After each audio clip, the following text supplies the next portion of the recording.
काल तकले सोचत रही कि चांद सबसे खूबसूरत होला, बाकी तू तो चांद से भी खूबसूरत बाड़ू।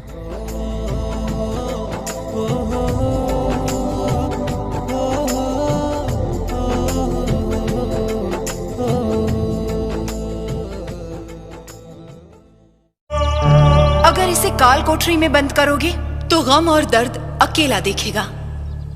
सुल्तान, इसे जश्न में लेकर चलिए ताकि हम भी तो देखें कि राजा हिंदुस्तानी के अंदर कितना दर्द छुपा है। वो मोहब्बत ही क्या जिसमें दर्द ना, वो सनम ही क्या जो बेदर्द ना। प्यार लैला मजनू ही रांझा ने भी किया था, पर बेवफा को प्यार करने पर मजबूर। हर जवां पत्थर के दिल में आग होती है, जब तक ना छेड़ो वो शर्म के पर्दे में होती है।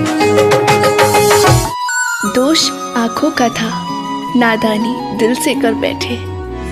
हो सके तो हमें माफ कर देना, अब तो हम भी आपसे मोहब्बत कर बैठे।